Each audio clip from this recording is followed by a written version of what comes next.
আলুর সঙ্গে পেঁয়াজ টমেটো একসঙ্গে দিয়ে মাংসের জন্য কষিয়ে নিচ্ছি। নুন দেওয়া আছে, নরম হয়ে যাবে। তারপর আদা রসুন দেবো। আলু পেঁয়াজটা মজে এসছে, টমেটো পেঁয়াজ দেখো গলে গেছে একদম। এবার এই বেটে রাখা আদা রসুনটা দিয়ে দেবো। এই আদা রসুনটা দিয়ে ভালো করে কষাবো।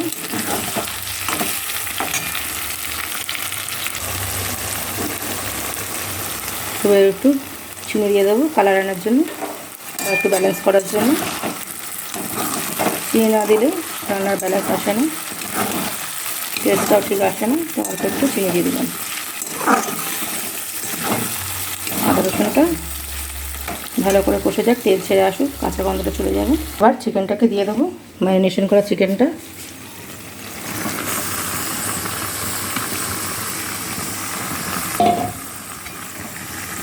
ছোটো ছোটো করেই কাটা, খুব তাড়াতাড়ি হয়ে যাবে।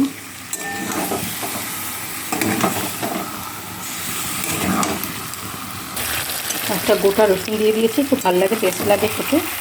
চিকেনের সঙ্গে একটা গোটা রসুন একটু ভেজে দেবো মশলার সাথে। দেখো আমার চিকেনটা প্রায় কষাই হয়ে গেছে।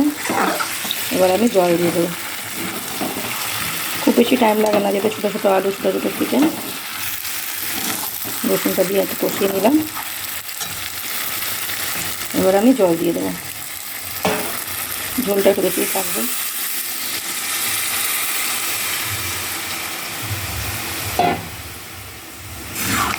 এবারে চিকেন ঝোল আলু দিয়ে ভালো করে ফুটবে, তারপরে নামিয়ে নেব। খুব সিম্পল রান্না, তোমরা বাড়িতে ট্রাই করতে পারো। ভাত দিয়ে খুব ভালো লাগবে, বা একটু কষিয়ে নিলে পরোটা দিয়েও ভালো লাগবে, রুটি দিয়েও ভালো লাগবে। আমি দুপুরবেলা খাওয়ার জন্য তাই একটু পাতলা ঝোল রাখলাম। দেখো কালারটা খুব সুন্দর এসছে, পাতলা চিকেনের গ্রেভি দিয়ে ঝোল। একটু সেদ্ধ হোক, তারপর আমি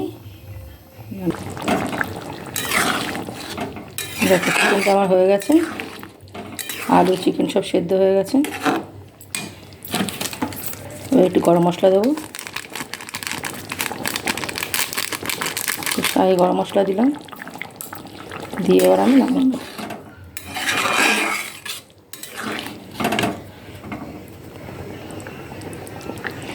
আমার চিকেন রেডি হয়ে গেছে, এবার নামাবো। তো আমার চিকেনটা রেডি হয়ে গেছে ফ্রেন্ডস। চলো টাটা, আবার একটা কোনো ভিডিও ব্লগ নিয়ে তোমার সঙ্গে আসবো। Tata friends.